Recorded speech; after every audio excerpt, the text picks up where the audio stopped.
Final Fantasy VI will always hold a very special place in my heart.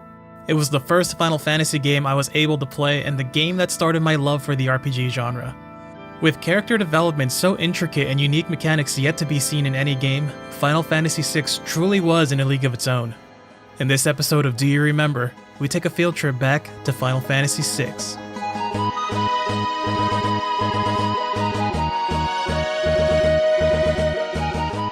Final Fantasy VI, or Final Fantasy III in North America, was released in 1994, a time when localization for video games was still very much in its infancy. It was a very long and tedious process to have the US versions of any Final Fantasy game ready in a timely fashion. Because of this, it was decided that certain Final Fantasy games would be localized for the US market, which resulted in this very confusing numbering of the early Final Fantasy games. In North America, Final Fantasy VI was 3 and Final Fantasy IV was 2. Despite this minor confusion, it doesn't take anything away from how incredible Final Fantasy VI was, and still is. Every few years I'll boot up Final Fantasy VI and replay the game once again. The story begins as you stand atop a mountain peak overlooking a town in the distance. You ride on giant mechs called Magitech, and among the group is a green-haired woman. Terra would be the first character out of the whopping 14 characters you get to play as in Final Fantasy VI. We experienced multiple characters in early Final Fantasy games, but nothing this huge. My go-to party was Terra, Locke, Edgar, and Sabin. Sabin?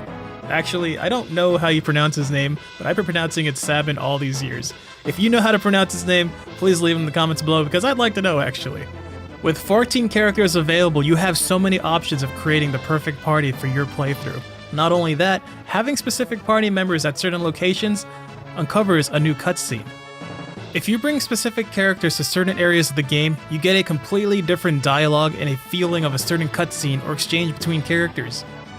Why this is important is because there were truly some amazing scenes waiting to be experienced in this game. A couple examples are if you bring Gao to the crazy old man's house during the World of Ruin, turns out that crazy old man is Gao's dad.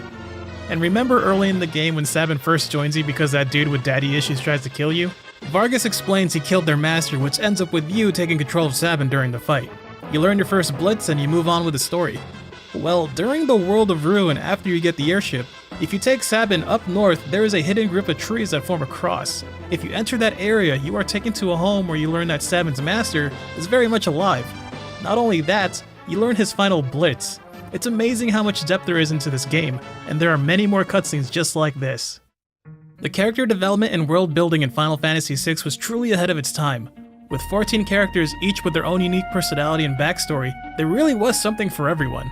Locke the Adventurer, Cyan the Swordsman, Shadow the Ninja, Mog the Moogle, and many, many more. Espers are this game's version of summons. They are magical beings that not only aid you in battle in the form of a summons, but they also aid you in learning spells. The way they decided to incorporate magic into Final Fantasy VI was unique. Espers had their own set of magical spells attached to them. To level up Espers was simple. After finishing a fight, you are rewarded with experience and AP. AP stands for ability points, and this is what levels up your Espers. The difference here is that Espers have multipliers on them. Specific spells require a certain amount of AP to be learned. Some have lower multipliers while others have higher multipliers. This makes for great strategic leveling because you get to designate certain characters to being the support of the team and others to being the hard hitters with magical damage. Not only that, but spells are not locked to certain characters, so all of your characters can learn every single spell if you spend enough time grinding. This is important because as you go through the game, there will be dungeons that require you to split up your roster into 2 teams or 3 teams. This is when it becomes crucial to have certain characters with certain spells so you always have a support and damage dealers in a party. Or you can be like me and have one team be super overpowered and the other team's barely hanging on for dear life. Even though it took me forever to beat Phoenix Cave, it was worth it when I was able to beat the boss in under 10 minutes. Feels good, man. Do you remember the scene when Celes jumps off the cliff after Cid dies? It was emotional, depressing, and really tested your connection with the characters after everything you've went through. But did you know that there is a scene where Celes doesn't jump? Yep, a lot of people probably missed this scene in their first playthrough, thinking that Celes jumping off the cliff was a definitive path after Cid dies. To refresh some memories, after the battle with Kefka on the floating continent, the world changes forever and you wake as Celes in the World of Ruin. Apparently, Cid has been taking care of you this whole time while you were in a coma over the years, and he succumbs to illness. You are given the duty of feeding Cid some fish from the beach shore. However, what the game fails to explain is that you need to feed healthy fish to Sid. If you pay attention to the fish in the water, some are moving at different speeds. This was the game telling you which fish were healthy and which were not, with the faster fish being the healthy ones. Of course, since most of us were most likely children playing this game for the first time, we just grabbed any fish we saw and brought them back to Sid. If you feed Sid enough of the wrong fish, he eventually dies, which results in Celes jumping off the cliff. However, if you feed Sid enough of the healthy fish, he survives. An entirely new scene plays out instead, with him personally giving Celes the raft he has been building. I remember discovering this scene years later as a teen when I played through the game again. I was confused when Sid gave me the raft because of how much of an impact of Celes jumping off the cliff had on me, that only did I realize that this game had hidden scenes like this.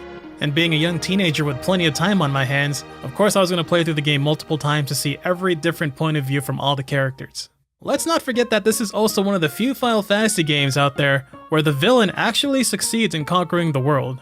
It's definitely not the first Final Fantasy game to do that, but it really did make you despise Kefka from the character's perspective. Kefka wasn't trying to take over the world for world domination or controlling everyone like that. He was only doing it because he was insane. He was a psychotic man hell-bent on watching the world burn. Literally. Kefka was so well done, and I feel that him as a character really set a bar for future villains of the franchise. And let's not forget that iconic laugh. Do you remember how much of a badass Sabin was?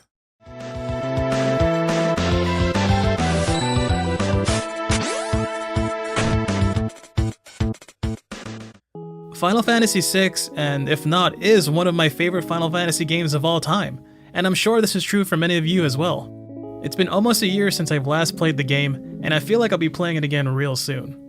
What do you like most about Final Fantasy VI? Do you have any memories or moments you want to share? Leave them in the comments below because I'd love to read about them. Thank you guys so much for watching this video, and it's been a blast walking through this again, because it's always nice to go back in time, play those games again, reminisce about how all those memories came to be, and just looking at the games of the past. As always, thank you guys so much for watching, I appreciate your involvement, and I'll see you all later.